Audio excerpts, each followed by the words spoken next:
आधी रात का सन्नाटा, मॉस्को की सड़कों पर बढ़ती सैन्य हलचल।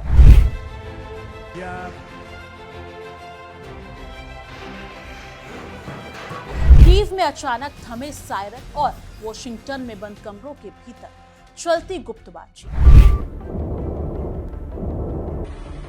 कुछ बड़ा होने वाला था, बहुत बड़ा। दुनिया भी मिसाइलों के अगले धमाके का इंतजार कर रही थी कि अचानक एक ऐसा ऐलान हुआ जिसने पूरी दुनिया को चौंका दिया।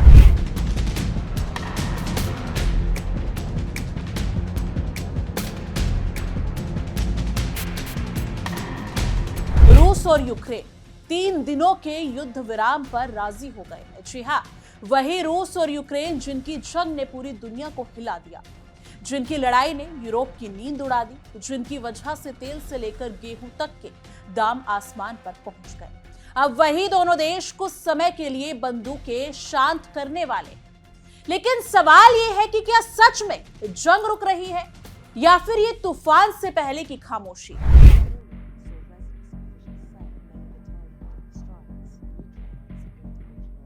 नमस्कार दोस्तों, आप देख रहे हैं इंडिया डेली का डिजिटल प्लेटफॉर्म और मैं हूं आपके साथ तानिया त्यागी।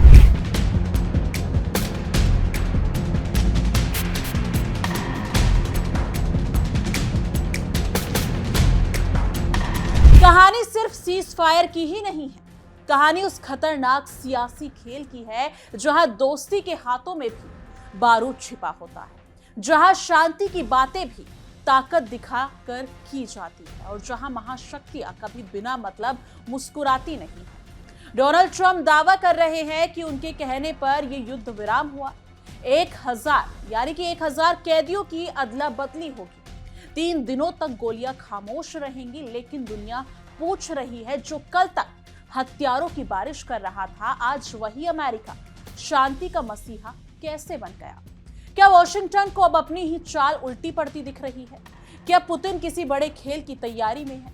क्या ज़ेलेंस्की के पास अब लड़ाई जारी रखने की ताकत बची है? और क्या ये 3 दिन दुनिया का भविष्य बदल देंगे? आज की इस बड़ी रिपोर्ट में हम खोलेंगे हर परत, बताएंगे सीज फायर के पीछे की असली कहानी, अमेरिका की राजनीति से लेकर रूस की रणनीति तक, और समझेंगे कि आखिर क्यों पूरी दुनिया की नजर अब 9 मई पर टिक गई है। तो वीडियो को आखिर तक जरूर देखिए, क्योंकि ये सिर्फ युद्ध की खबर नहीं बल्कि दुनिया की सबसे खतरनाक सियासी शतरंज की खबर है। देखिए हमारी खास रिपोर्ट हमारे सहयोगी विवेक शांडिल्य के साथ।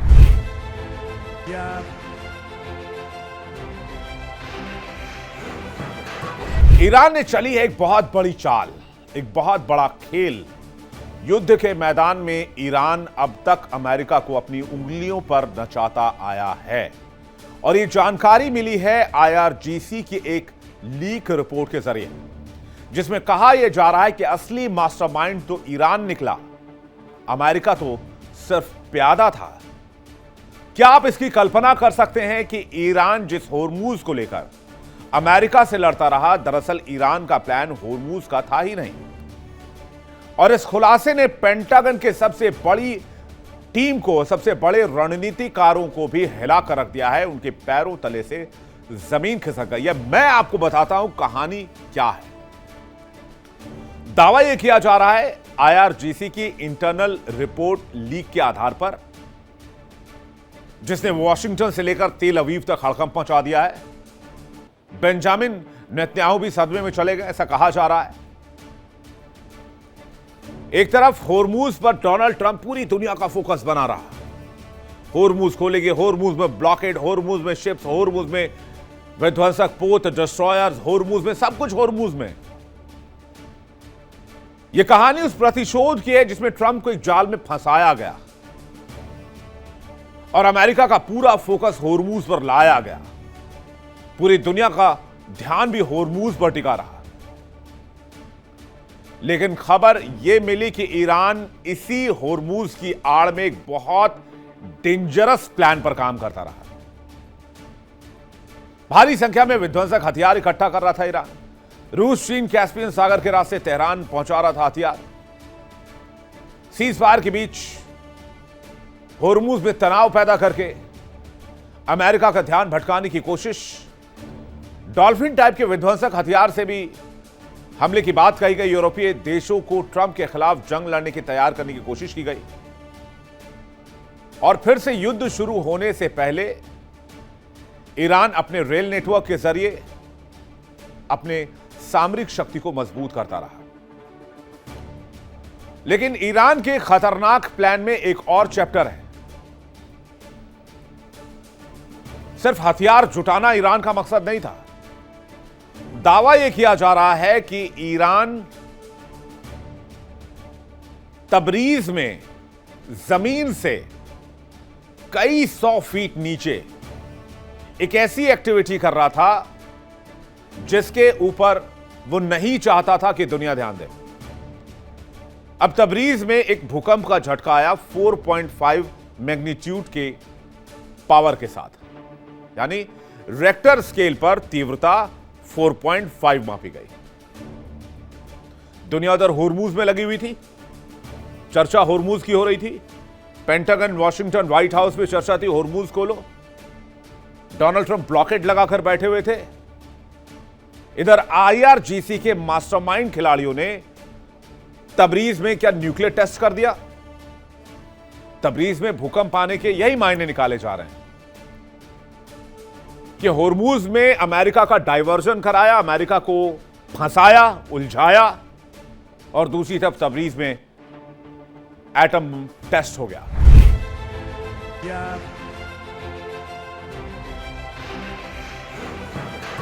यूरोप की धरती पर एक बार फिर इतिहास करवट लेता दिख रहा है।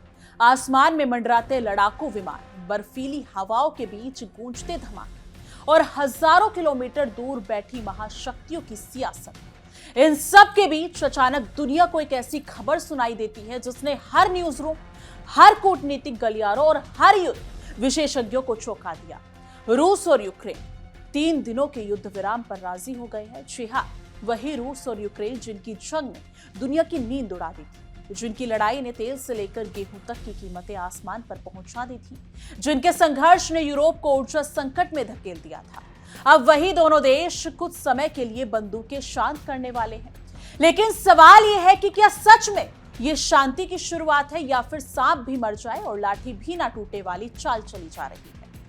क्योंकि दुनिया जानती है, महाशक्तियों की राजनीति में मुस्कान के पीछे मंसूबे अक्सर बहुत खतरनाक होते हैं। अमेरिकी राष्ट्रपति डोनाल्ड ट्रंप ने ऐलान किया कि रूस और यूक्रेन 9 मई से 11 मई तक 3 दिनों के युद्ध विराम पर सहमत हो गए। यानी कि ट्रंप ने इसे अपनी बड़ी कूटनीतिक जीत बताने की भी कोशिश की है। उन्होंने social media platform truth social पर पोस्ट डालते हुए कहा कि ये युद्ध विराम उनके अनुरोध पर हुआ है और दोनों देशों ने बड़े पैमानों पर कैदियों की अदला बदली पर भी सहमति जताई है। लेकिन दुनिया पूछ रही है कि अब वही अमेरिका जिसने पिछले कई सालों से यूक्रेन को हथियारों का पहाड़ दिया, अब खुद को शांति का सबसे बड़ा ठेकेदार बताने निकला है। कहावत है ना, आग लगाकर तमाशा देखने वाले को जब धुआं अपने घर में घुसने लगे तब उन्हें पानी की याद आने लगती है। और आज अमेरिका की हालत कुछ ऐसी ही नजर आ रही है। अरबों डॉलर यूक्रेन में झोंकने के बाद अब वॉशिंगटन के माथे पर चिंता की लकीरें साफ दिखाई देने लगी। ये युद्ध विराम रूस के विजय दिवस के मौके पर लागू हो रहा है। 9 मई रूस के लिए सिर्फ एक तारीख नहीं बल्कि ताकत, राष्ट्रवाद और सैन्य गौरव का प्रतीक है। यही वो दिन है जब सोवियत संघ ने नाजी जर्मनी पर जीत हासिल की थी। हर साल मॉस्को की सड़कों पर टैंकों की परेड निकलती है, मिसाइलें आसमान चीरती हैं और राष्ट्रपति पुतिन दुनिया को रूस की ताकत दिखाते हैं। लेकिन इस बार माहौल अलग है। इस बार रूस के विजय दिवस पर युद्ध के बीच युद्ध विराम की घोषणा हुई है, यानी जश्न भी होगा और रणनीति भी। पुतिन जानते हैं कि दुनिया की नजर इस वक्त रूस पर टिकी है, इसलिए सीजफायर सिर्फ इंसानियत नहीं बल्कि वैश्विक संदेश देने का एक बड़ा राजनीतिक मंच भी बन चुका है।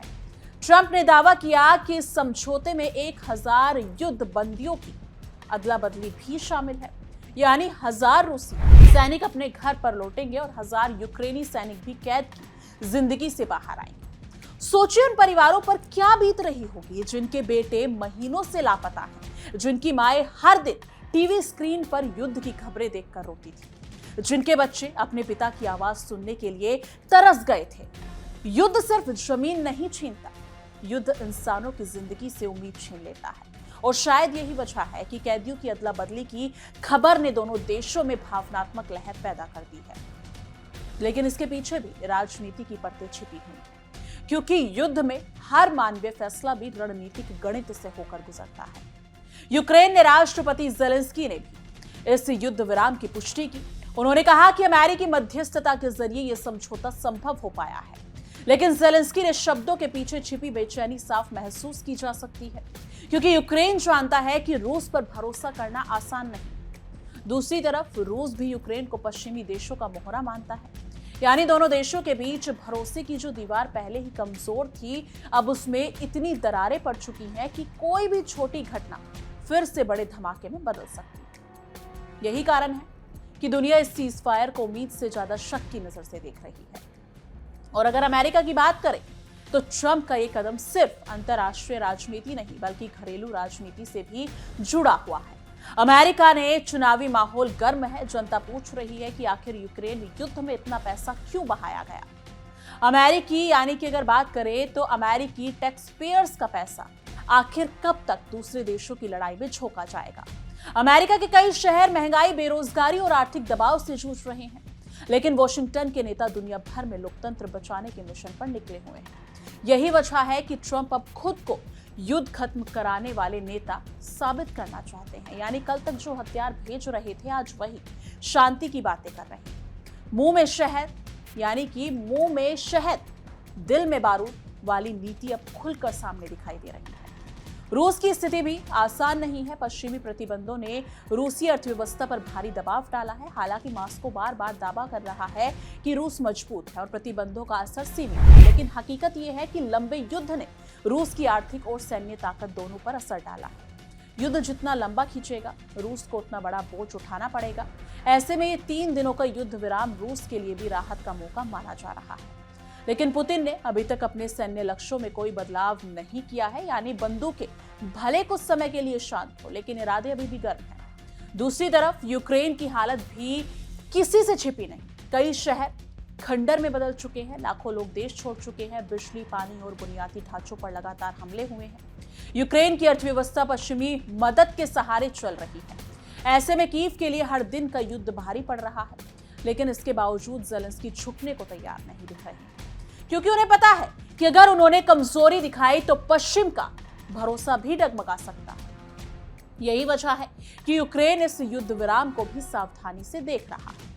दुनिया भर के रक्षा विशेषज्ञ सीज फायर को रणनीतिक विराम बता रहे हैं, यानी दोनों पक्ष कुछ समय के लिए सांस लेंगे, अपने सैनिकों को पुनर्गठित करेंगे, हथियारों की सप्लाई मजबूत करेंगे और फिर अगली चाल की तैयारी करेंगे। इतिहास गवाह है कि कई बार युद्ध विराम सिर्फ युद्ध को और लंबा करने का जरिया बन जाता है। इसलिए कहना अभी जल्दबाजी होगी कि ये कदम शांति की तरफ जाएगा या फिर नई लड़ाई की तैयारी साबित होगी। यूरोप भी इस जंग से थक चुका है। ऊर्जा संकट, महंगाई और आर्थिक दबाव ने यूरोपीय देशों की कमर तोड़ दी है। रूस से गैस सप्लाई पर पड़े असर ने कई देशों को संकट में डाल दिया है। जनता सड़कों पर उतरने लगी, सरकारों पर दबाव बढ़ने लगा। इसलिए यूरोप चाहता है कि किसी भी तरह ये युद्ध धीमा पड़े। लेकिन दूसरी तरफ नाटो देश रूस के खिलाफ अपनी रणनीति भी जारी रखना चाहते हैं। यानी यूरोप खुद 2 नावों पर पैर रखकर चलने की कोशिश कर रहा है। चीन इस पूरे घटनाक्रम को बहुत ध्यान से देख रहा है। बीजिंग ने खुद को तटस्थ दिखाने की कोशिश जरूर की है, लेकिन पश्चिमी देशों को शक है कि चीन परोक्ष रूप से रूस का समर्थन कर रहा है। चीन जानता है कि अगर रूस कमजोर पड़ता है तो अमेरिका का पूरा ध्यान एशिया की तरफ मुड़ सकता है। इसलिए बीजिंग चाहता है कि रूस पूरी तरह से टूटे भी नहीं और युद्ध इतना ना बढ़े कि वैश्विक अर्थव्यवस्था तबाह हो जाए। यही वजह है कि चीन की रणनीति धीमी, आज पर पकती राजनीति जैसी दिखाई दे रही है। इस युद्ध ने पूरी दुनिया को बदल दिया है। गेहूं की कीमतें बढ़ी, तेल महंगा हुआ, सप्लाई चेन टूटी और वैश्विक बाजारों में उथल पुथल मच गई। यानी रूस और यूक्रेन की लड़ाई सिर्फ 2 देशों तक सीमित नहीं रही, इसका असर दिल्ली से लेकर न्यूयॉर्क तक महसूस किया गया। दुनिया ने महसूस किया कि आधुनिक युद्ध सिर्फ सीमाओं पर नहीं लड़े जाते, उनका असर हर घर तक पहुंचता है। अब सवाल यह है कि क्या ट्रंप वाकई शांति चाहते हैं या फिर ये सब चुनावी मंच सजाने की तैयारी है, क्योंकि अमेरिका की रणनीति में विदेश नीति हमेशा चुनावी हथियार रही है। ट्रंप जानते हैं कि अगर वो खुद को युद्ध खत्म कराने वाला नेता साबित कर पाए तो उन्हें राजनीतिक फायदा मिल सकता है। इसलिए ये युद्ध विराम सिर्फ रूस यूक्रेन का मामला नहीं, बल्कि अमेरिकी चुनावी रणनीति का हिस्सा भी माना जा रहा है। उधर पुतिन भी इस मौके का इंतजार और इस्तेमाल दुनिया को संदेश देने के लिए करेंगे। विजय दिवस की परेड में रूस अपनी सैन्य ताकत दिखाएगा। मिसाइलें, टैंक और लड़ाकू विमान फिर दुनिया को याद दिलाएंगे कि रूस अभी भी वैश्विक शांति है, यानी कि वैश्विक शक्ति है। यानी युद्ध विराम के बीच भी शक्ति प्रदर्शन जारी रहेगा। यही संघर्ष की सबसे बड़ी विडंबना है। शांति की बात भी ताकत दिखाकर की जा रही है। यूक्रेन के लिए ये वक्त बेहद नाजुक है। एक तरफ उसे पश्चिमी मदद चाहिए, दूसरी तरफ उसे अपनी जनता का मनोबल भी बनाए रखना चाहता है। ज़ेलेंस्की जानते हैं कि लंबी लड़ाई जनता को थका देती है, इसलिए वो हर छोटे कूटनीतिक कदम को बड़ी उपलब्धि की तरह पेश कर रहे हैं। लेकिन यूक्रेन की जनता अब सिर्फ भाषण नहीं, स्थायी समाधान चाहती है। युद्ध के मैदान में सबसे ज्यादा नुकसान हमेशा आम लोगों का होता है। सैनिक मरते हैं, बच्चे अनाथ होते हैं, शहर उजड़ते हैं और पीढ़ियां डर के साए में जीने लगती हैं। यही वजह है कि दुनिया भर में लोग इस युद्ध विराम को उम्मीद की नजर से देख रहे हैं, लेकिन साथ ही उन्हें ये डर भी है कि कहीं ये उम्मीद फिर से बारूद में न बदल जाए। कई विश्लेषकों का मानना है कि अगर ये 3 दिनों का युद्ध विराम सफल रहा तो आगे लंबी बातचीत का रास्ता खुल सकता है, लेकिन इसके लिए दोनों पक्षों को भरोसे की नई जमीन बनानी होगी और यही सबसे मुश्किल काम है, क्योंकि जब खून बह चुका हो तब भरोसा लौटाना सबसे कठिन होता है। अमेरिका पर भी अब सवालों की बौछार हो रही है। दुनिया पूछ रही है कि अगर बातचीत से रास्ता निकल सकता है तो फिर इतने सालों तक हथियारों की राजनीति क्यों चली? आखिर कितने शहर तबाह होने थे, कितनी लाशें गिरनी थी, कितने बच्चे बेघर होने थे? लेकिन महाशक्तियों की राजनीति में इंसानियत अक्सर आखिरी पायदान पर खड़ी दिखाई देती है। अब पूरी दुनिया की नजर नौमाई पर टिकी है। क्या सच में 3 दिनों तक बंदूकें शांत रहेंगी? क्या मिसाइलों की जगह बातचीत होगी? यानी कि क्या हजारों परिवार अपने अपनों को वापस गले लगा पाएंगे, या फिर ये सब सिर्फ एक अस्थायी विराम साबित होगा? क्योंकि इतिहास गवाह है, जंग का मैदान जितना खतरनाक होता है उससे कहीं ज्यादा खतरनाक होती है जंग के पीछे चल रही राजनीति। अगर ये युद्ध विराम सफल होता है तो शायद आने वाले वक्त में इसे इतिहास का सबसे बड़ा मोड़ कहा जाएगा। लेकिन अगर ये भरोसा टूटा तो फिर वही होगा जो हमेशा होता आया है। महाशक्तियां नई चाल चलेंगी, नेता नए बयान देंगे और आम लोग फिर बारूद के धुएं में अपनी जिंदगी तलाशते नजर आएंगे। क्योंकि दुनिया की सबसे बड़ी सच्चाई यही है, जंग कभी सिर्फ मैदान में नहीं लड़ी जाती, जंग इंसानों के भविष्य पर लड़ी जाती है। तो क्या सच में 3 दिनों के लिए जंग थम जाएगी? क्या बंदूकें खामोश रहेंगी? क्या मिसाइलों की जगह बातचीत होगी, या फिर सिर्फ अगली लड़ाई की तैयारी का वक्त है? क्योंकि इतिहास गवाह है, महाशक्तियां जब शांति की बातें करती है तो अक्सर कहीं ना कहीं बारूद भी जमा किया जा रहा होता है। रूस अपनी ताकत दिखा रहा है, यूक्रेन अपने अस्तित्व की लड़ाई लड़ रहा है और अमेरिका वो अब भी दुनिया को ये यकीन दिलाने में जुटा है कि वही सबसे बड़ा शांति दूत है। लेकिन सवाल वही है, अगर बातचीत से रास्ता निकल सकता था तो फिर इतने सालों तक युद्ध क्यों चला? कितने शहर तबाह होने थे, कितनी लाशें गिरनी थी, कितने परिवार उजड़ने थे? सच्चाई यही है, जंग कभी सिर्फ सीमाओं पर नहीं लड़ी जाती, जंग इंसानों की उम्मीदों पर लड़ी जाती है, अर्थव्यवस्था पर लड़ी जाती है और दुनिया की राजनीति पर भी लड़ी जाती है। अब निगाहें टिकी है मॉस्को पर, कीव पर और वॉशिंगटन पर, क्योंकि आने वाले कुछ घंटे तय करेंगे कि दुनिया राहत की सांस लेगी या फिर बारूद का धुआं और गहरा होगा। फिलहाल इस रिपोर्ट में इतना ही। अगर आपको हमारा विश्लेषण पसंद आया हो तो इस वीडियो को लाइक कीजिएगा, शेयर कीजिएगा और हमारे चैनल को सब्सक्राइब करना मत भूलिएगा। बाकी इस मुद्दे पर आपकी क्या कुछ राय है, कमेंट सेक्शन में अपनी राय जरूर साझा कीजिएगा। बाकी देश और दुनिया की तमाम बड़ी खबरों के लिए देखते रहिए इंडिया डेली और हमारा खास शो विश्व युद्ध। देखिए इंडिया डेली 24/7 अब आपके स्मार्ट टीवी पर। इंडिया डेली मौजूद है सभी डिजिटल प्लेटफॉर्म पर लाइव और लगातार। इंडिया डेली 24/7 हर दिन राष्ट्र को समर्पित।